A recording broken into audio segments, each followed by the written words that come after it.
You think you know the Middle Ages, cold castles, armored knights, and pious monks. But hidden beneath the layers of chain mail and prayer books was another world. A world of strange rules, shocking punishments, and superstitions that made the medieval bedroom unlike anything we know today. Some of these customs were so bizarre, they sound like dark fairy tales, except they really happened. Today, we're stepping into that hidden world. If you enjoy uncovering the untold sides of history, make sure to subscribe and join our journey through the strangest corners of the past, because what's coming next will change the way you see the Middle Ages forever. In medieval Europe, the church wasn't just a spiritual authority, it was also the moral lawmaker, dictating not only what people could eat or wear, but when and how they could have sex. For devout Christians, sex was considered a necessary but potentially sinful act, meant only for procreation, never for pleasure. The church enforced a complex sexual calendar that banned intercourse on certain days, including all Sundays, the entire 40-day period of Lent before Easter, the weeks of Advent before Christmas, the eves of major feast days, and, in some regions, even Wednesdays and Fridays. Intercourse was also forbidden during a woman's menstruation or pregnancy. Combined, these restrictions meant that nearly 1/3 to half of the calendar year was off limits for married couples. Church records from penitential handbooks assigned specific penances for breaking these rules, often fasting, prayer, or public confession. While enforcement varied by region, the moral pressure was intense. The reasoning wasn't purely religious piety. Medieval theologians like Thomas Aquinas argued that sex distracted from spiritual duties and could cloud the soul.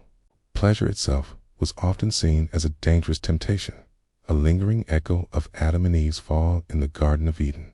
Despite these restrictions, people still longed for love, passion, and children, and they turned to unusual methods to get them.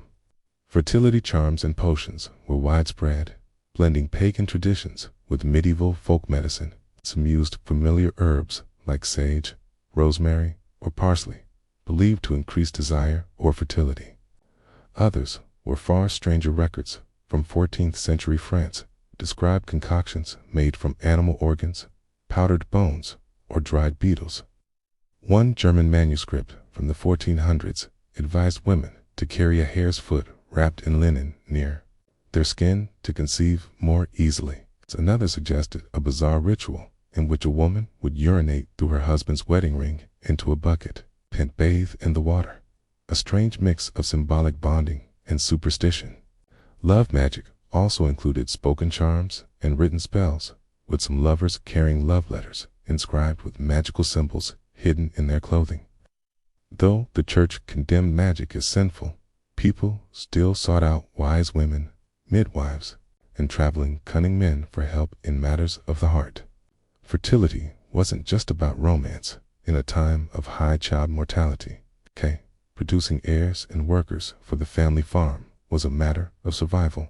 One of the most infamous medieval legends is the droit du Seigneur, the supposed right of a feudal lord to sleep with a newlywed bride on her wedding night before her husband.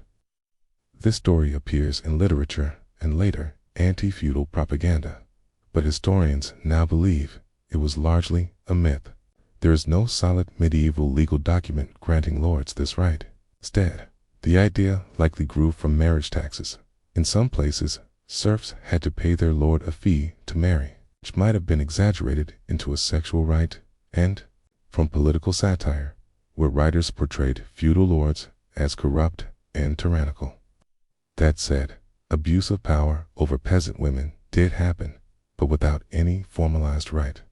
Chronicles record cases of lords forcing themselves on servants or tenants, but these were acts of exploitation, not law. The droit du Seigneur myth persists because it fits the image of the cruel medieval overlord. Showing how stories can become accepted as history, medieval society often used public humiliation as punishment for sexual misconduct. For adultery, A common penalty was being paraded through the streets in a humiliating state, sometimes half naked, sometimes wearing clothes inside out, or with symbolic items like a noose around the neck. In parts of Germany, adulterers might be forced to ride backwards on a donkey while holding its tail, symbolizing moral inversion. In England, the cucking stool, a kind of dunking chair, was sometimes used to punish women accused of sexual immorality, though it was more often used for so-called scolds, women who gossiped or argued publicly. Prostitution was paradoxically both condemned and tolerated. Many medieval cities regulated brothels, requiring prostitutes to live in designated areas and wear distinctive clothing, often bright yellow or striped garments, to mark their profession. The church officially disapproved, but some rulers saw regulated prostitution as a way to control disease, prevent rape, and collect taxes. In some towns, the municipal brothel was even run by city officials. Medieval medicine is based on the ancient humoral theory of Galen and Hippocrates, believed the body contained four fluids: blood, phlegm, black bile, and yellow bile, and that health depended on keeping them in balance. Sex was thought to affect this balance. Too much could drain the vital essence from men, leading to weakness, while too little in women could cause ailments like hysteria, which some physicians claimed was due to a wandering womb that needed sexual activity to stay in place. Other strange beliefs included eating certain foods, like eggs, almonds, or animal testicles, to boost virility, avoiding cold baths to maintain desire, and believing that the moment of conception could be influenced by the position of the stars. While many of these ideas seem absurd today, they made sense in the context of medieval science, which lacked modern anatomy and relied heavily on symbolism and natural philosophy. When it came to kings and queens, sex wasn't just personal, it was political. Royal marriages were often arranged to secure alliances, and producing heirs was a matter of national security. This meant that a monarch's private life could become very public business. In some courts, witnesses were required at the bedding ceremony to ensure the marriage was consummated, not to watch the act itself, but to escort the couple to bed and verify they lay together. In France and Scotland, records show entire entourages attending these events, filled with joking and ceremonial gestures. For kings without heirs, pressure was immense. Chroniclers recorded rumors about their virility, fertility, and choice of mistresses. If a queen failed to produce a male heir, whispers of annulment or accusations of infertility could begin, sometimes ending in scandal or divorce. One notorious case was King Philip IV of France's daughters-in-law, accused in 1314 of adultery, in what became known as the Tour de Nesle Affair. The scandal rocked Europe, leading to public trials, executions, and the imprisonment of royal women, all over accusations tied directly to sexual behavior. Medieval monasteries were intended to be havens of celibacy, but temptation didn't stop at the cloister walls. While many monks and nuns lived faithfully according to their vows, records and investigations reveal cases of secret relationships, same-sex encounters, and even organized escape nights for illicit meetings. The 12th century chronicler Orderic Vitalis wrote about monks in Normandy who smuggled lovers into their quarters disguised as pilgrims. Papal records also mention abbots and abbesses punished for breaking celibacy, sometimes with members of their own orders, other times with outsiders. Some monasteries became so infamous that reform movements had to be launched to restore discipline.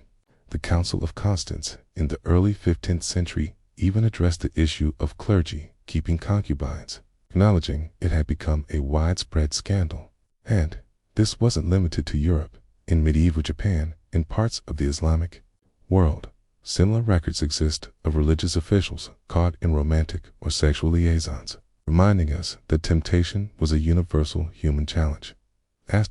While peasants lived under strict church rules, the nobility engaged in a ritualized form of romance, called courtly love.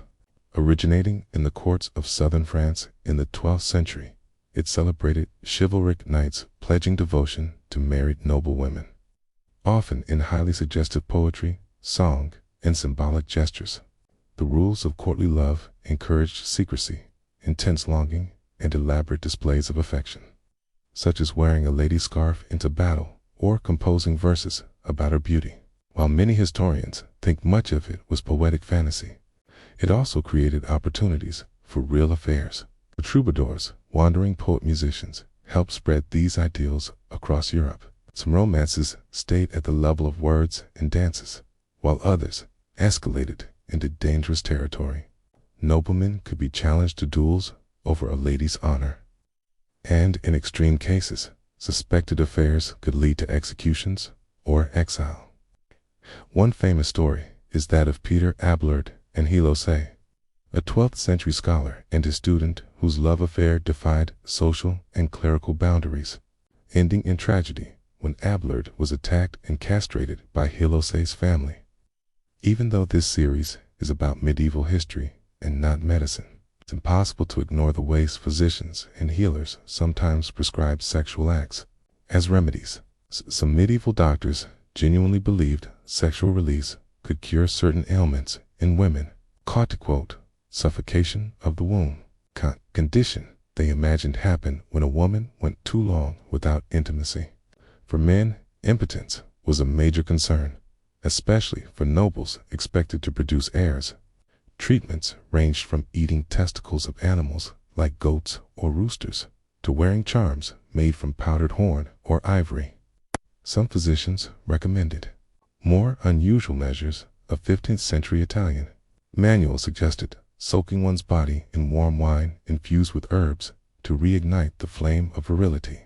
Because the church forbade premarital sex, these treatments were supposed to be used only within marriage, though in reality, some patients surely took liberties with the advice. Medieval Europeans loved stories of far-off lands, and travelers often returned with sensational and sometimes invented tales of strange sexual customs. Marco Polo's writings included descriptions of cultures in Asia where sexual freedom was supposedly far greater than in Europe. John Mandeville's popular and largely fictional travel book claimed to have seen islands where women chose their husbands each year in a public festival, and lands where men and women bathed together without shame. While many of these accounts were exaggerated or outright fabricated, they influenced European imaginations, creating a sense that other parts of the world were more sensual or uninhibited. In some cases, they served as moral warnings, showing what sinful customs looked like abroad, while in others, they fueled curiosity and desire for the exotic. In the medieval world, sexual scandal could destroy reputations, topple rulers, and even spark wars. Accusations of infidelity could be used as political weapons, especially against queens and powerful noble women. One infamous case was that of Queen Isabeau of Bavaria, wife of Charles VI of France, who was accused in pamphlets of adultery and immoral behavior during her husband's mental illness. Historians now believe much of this was propaganda spread by her political enemies. But at the time, such rumors stuck, permanently damaging her legacy. For commoners, scandal could mean social exile, loss of work, or public punishment. In small communities, reputations mattered deeply, and even unfounded rumors could change a person's life forever. The Middle Ages were an age of contradictions. It's a time when the church preached chastity, but scandals erupted in palaces, when magic potions promised love, while public shame awaited the unfaithful, and when the human desire for connection clashed constantly with the rules of the day. Behind the stone walls and under the shadow of the cathedral, that the people of the medieval world lived, loved, and sinned in ways both strange and familiar to us today. If you enjoyed this journey into the hidden side of history, subscribe and ring the bell, because the past still has countless secrets waiting to be uncovered. I will be bringing them to light every week.